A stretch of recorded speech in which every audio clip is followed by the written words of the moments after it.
안녕하세요, 버킷랩입니다. 오늘 소개해드릴 책은 김범준 작가의 자녀가 상처받지 않는 부모의 말투입니다. 이 책은 제가 지난번에 올린 도서관에 다녀왔어요 영상에서 먼저 언급했던 책입니다. 주제가 명확하고 문장도 간결해서 금방 읽을 수 있었습니다. 자신이 던진 한마디가 한 사람의 인생을 바꿀 수 있다고 생각하시나요? 저는 문장에 관심이 많은데요. 글로 쓴 읽는 문장도 좋아하지만 말로 듣는 문장도 좋아합니다. 제가 이렇게 문장에 관심을 가지게 된 데에는 유명한 범죄자의 인터뷰가 영향을 미치기도 했습니다. 혹시 신창원이라는 탈옥수를 들어보셨나요?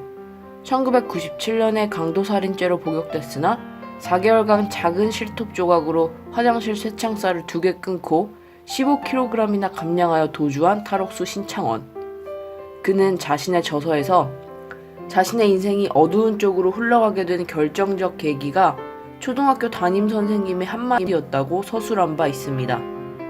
가난했던 집안 형편상 초등학교 때부터 육성회비 같은 것을 내지 못했었는데 5학년 때 담임 선생님이 돈도 없는데 뭐하러 학교에 오느냐고 반아이들 앞에서 타박한 이유로 자신의 마음에 악마가 자라나기 시작했다고 그는 표현했죠.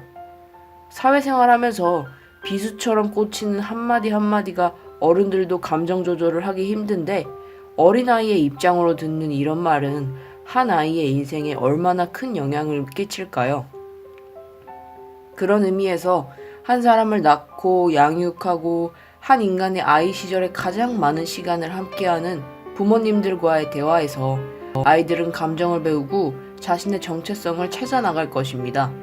오늘은 자식의 입장에서 부모님과의 대화에서 바라는 점을 이 책을 매개로 한번 이야기해 볼까 합니다. 저는 한 사람의 성격의 절반 이상이 20세 이하일 때, 그러니까 아이이고 청소년일 때 부모님을 비롯한 인간들과 맺은 관계에서 이미 형성된다고 생각하는 쪽인데요. 그 중에서도 아이와 가장 많은 시간을 보내는 부모님의 영향력은 정말 절대적이죠. 책에서 소개하고 있는 미국의 한 시인은 아들의 삶이 아버지의 삶에 대한 처벌이라고 표현했습니다. 아버지가 어떻게 살고 있는지, 삶에 대해 어떤 태도를 가지고 있는지가 아들에게 그대로 영향을 미친다는 내용입니다. 내 존재 자체가 누군가에게 100%의 영향력을 미치고 있다는 것은 책임감이 막중한 일일 테죠. 부모가 되기로 결정한 모든 분들이 정말 엄청난 일을 하고 있다는 뜻도 되겠네요. 요즘 중2병이라는 말 많이 쓰죠? 청소년들과의 대화가 가장 어려운 이유는 무엇일까요? 아직 부모가 되어보지 못한 자식의 입장에서 중학생, 고등학생들의 편을 들어주고 싶은데요. 제가 생각하는 가장 큰 이유는 부모님들이 몸과 함께 마음도 이미 훌쩍 커버린 아이들을 여전히 유치원생처럼 대하기 때문이라고 생각합니다. 유아들에게는 옳고 그름을 알려주는 식의 대화가 필요하고 또 그런 대화가 대부분일 수 있죠. 그러면 안 돼 라든지 그건 위험해 와 같은 말들을 통해서 안전한 것이 무엇인지를 알려줄 필요가 있었죠. 하지만 청소년들은 더 이상 이런 식의 명령문으로는 제압할 수도 없고 제압해서도 안 된다고 생각합니다. 그들은 부모님들이 집 밖에서 만나는 타인들과 동일하게 자신만의 생각을 가지고 있기 때문에 상명하달의 문장으로는 그들을 설득할 수 없고 오히려 반감만 일으킬 뿐인 거죠. 어른이 되어가는 과정에 있는 이 작은 어른들은 부모들이라면 당연히 해야 하는 일상의 규율들 역시 익혀가는 과정에 있습니다.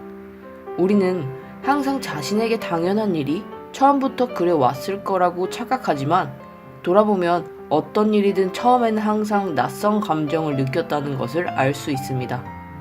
숙제를 당연히 하는 것이나 너무 늦지 않게 자는 것 역시 마찬가지입니다.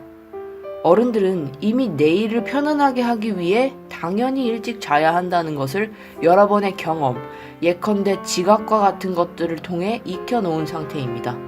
하지만 아이들은 지각이 왜 나쁜 것인지, 왜 지각을 하면 안 되는지와 같은 것들을 스스로 익혀볼 인생의 시간이 아직은 부족한 상태입니다. 그러다 보니 어른들은 당연하게 생각하는 무언가를 직접 해보기까지 로딩 시간이 오래 걸릴 수 있습니다.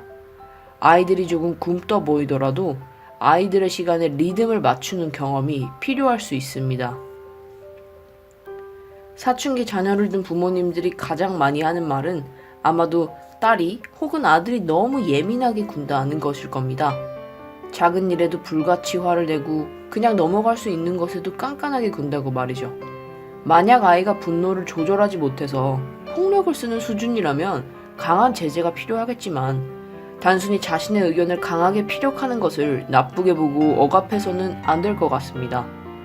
책에서는 한 의사의 칼럼을 인용하면서 아이들이 화를 낼 때는 분노의 긍정적 기능에 주목하라고 이야기해주고 있습니다. 분노는 자기 자신을 보호하기 위한 수단이라는 것이죠. 부모님들은 아이들이 자신들에게 화를 내는 게 때로는 억울하고 섭섭할 수도 있겠지만 우리 아이가 어디 가서 자신이 원하는 바를 명확하게 표현할 줄 아는 자존감 있는 아이라고 생각하면 조금 안심되시지 않을까요? 책에서도 인용한 미국의 한 심리학자는 아버지들에게 질문이 필요하다고 말합니다. 내가 그냥 옆집 아저씨여도 내 아들이 나를 좋아할까? 라고 말이죠. 대화는 동등한 관계에서 이루어진다고 생각합니다. 회사에서 사장님과 사원의 대화가 동등하다고 할 수 있을까요?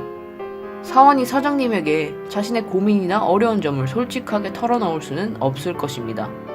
만약 너무나 자유로운 회사라서 사장님과 사원이 동등한 권위를 가지고 있다고 해도 사원이 사장님을 인간적으로 좋아하지 않는다면 이 상황에서도 역시 사원은 자신의 마음을 보이지 않을 것입니다.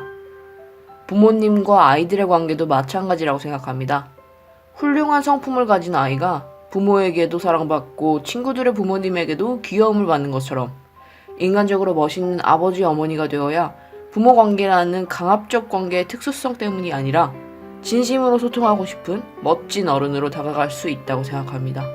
이야기 나누고 싶은 옆집 아저씨, 아줌마, 이모, 삼촌, 누나, 형으로 아이들에게 다가갈 수 있을 때 어느 때보다도 진실한 대화를 나눌 수 있을 거라고 생각합니다. 가족 간의 소통 단절이 심각한 사회적 문제로 떠오르고 있는 상황에서 이 책처럼 가족 구성원 중에서 가장 여린 존재를 하나의 동등한 인격체로 바라보는 시선을 가지고 있는 의견을 만날 수 있어서 상당히 기뻤습니다. 4차 산업혁명 등 시대가 변하고 있는 흐름에 가족의 권력 구조 역시 더 나은 결과를 위해 변해야 하는 시점인 것 같습니다. 말투라는 간단하지만 강력한 수단으로 많은 사람의 행복 목표인 가족의 화목을 도와주는 책, 자녀가 상처받지 않는 부모의 말투였습니다.